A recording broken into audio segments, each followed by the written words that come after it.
We are back, and it's chicken bomb, chicken bomb, chicken bomb. As a lot of people are asking to watch the chicken bomb is bomb is here. Let's get into it. The chicken-powered nuclear landmine. That'll get their attention. Oh yeah. Alright, here's the deal. Once upon a time on April 1st, 2004, the British government, aka America Original Recipe, came out and One sec, let me just move this for a second. Just need to make sure this isn't declassified a bunch of documents. It's a little cut off. Move it there. From the Cold War. Among those documents were those pertaining to There we Operation Blue Peacock, more Okay. Not there. God damn it.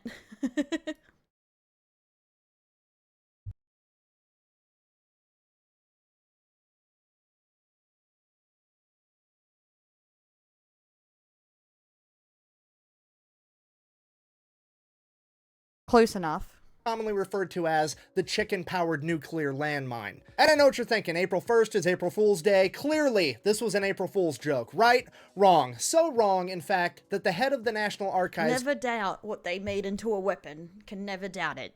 It's somehow always true.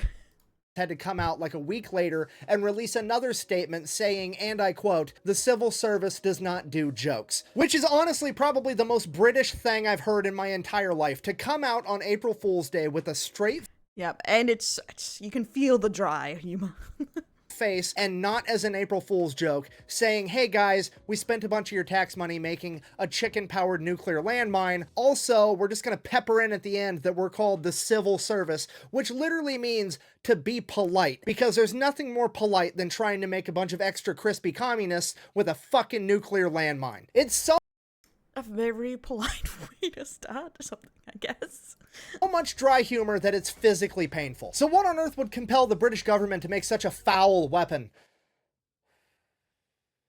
I don't care. I'm proud of that. Yeah, I'm gonna go boredom, cause they could. That dad joke. I think it was impeccable. Jesus Christ.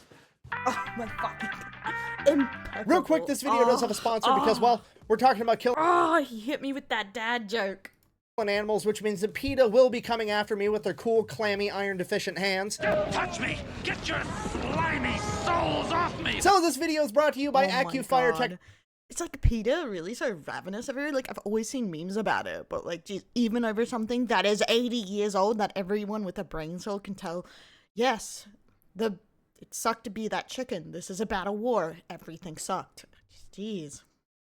Technology. They've got all different types of optics. They've got red dots. They've got variable zoom rifle scopes. I just picked one of those up for myself. They even have this super cool clamp-on thermal optic that I got to shoot last time I was down in Texas. So if you are looking for any of those things, I would highly recommend AccuFire Technology. Back to the video. Anyways, it's all because it was the Cold War in the 1950s. Germany was still split in two. The wall was still up. The Iron Curtain was still drawn. There was East and West, hungry and fed, you know, the whole shtick. So naturally, Great Britain, just like the US, was coming up with all kinds of ridiculous strategies on how to stop Soviet expansion should it come to that, and one of the ideas they had was to have a nuclear minefield, and for a nuclear minefield you need nuclear mines, so they took apart one of their nuclear bombs, stuck it in a mine, bada bing, bada boom, you have the nuclear landmine. This thing was going to be buried 35 feet deep all along the border, and it was going to generate a 10 kiloton explosion that would blow a 640 foot in diameter crater where each land Terrifying. When you see these bombs go off, it's absolutely terrifying. Sorry, I was fiddling with fixing that still.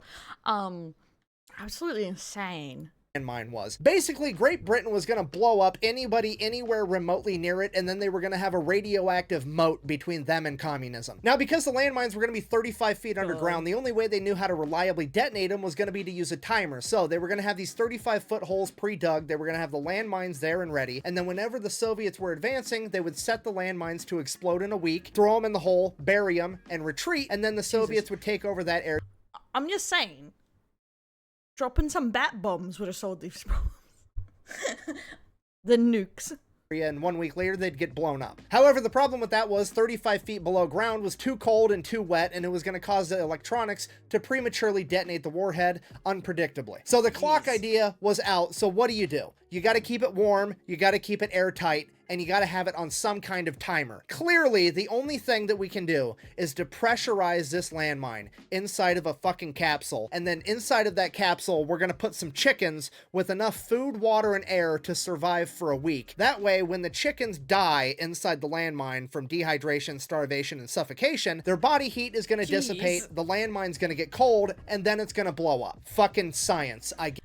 Brutal, but yeah, science, I guess. Yes, I like this is the craziest fucking quack bang in the history of humanity. If you think Schrodinger's cat is interesting, fucking Britain's chicken landmine blows that shit out of the water, okay? You're not gonna have to guess whether the chicken is alive or dead or both all at once. You're gonna fucking know when the chicken dies, okay? Could you imagine being a Soviet soldier hanging around thinking about eating lunch or, you know, whatever communists do? It's been like 6, 7, 8 days since your last big offensive when you took some land, and then all of a sudden all you hear is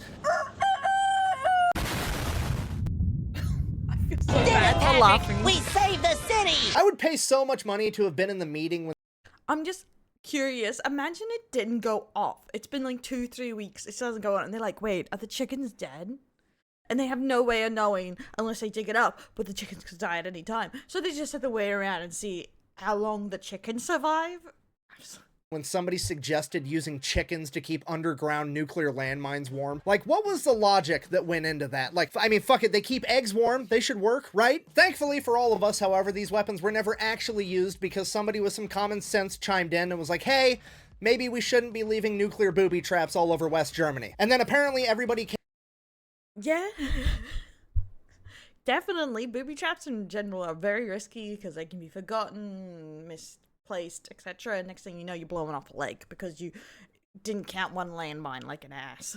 Came to their senses, said, yeah, that's probably a good idea. I presume muscle memory then kicked in for the British because they took the only remaining prototype and put it inside of a museum. So yeah, that's it. That's really all I got. I guess in conclusion, even death tastes like chicken. Thank you for watching. Best way to support the channel is go buy some merch at the Fat. I wonder if Fallout knows, like, what does radioactive chicken taste like?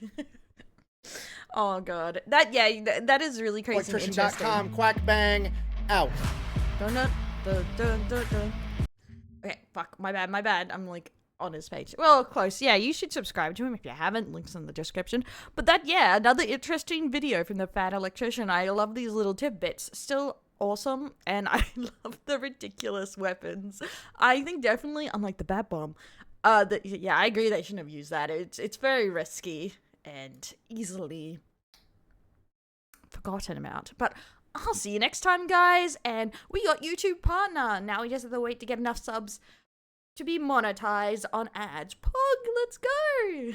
This is my second YouTube channel that's been monetized. I'll see you next time, guys. Bye!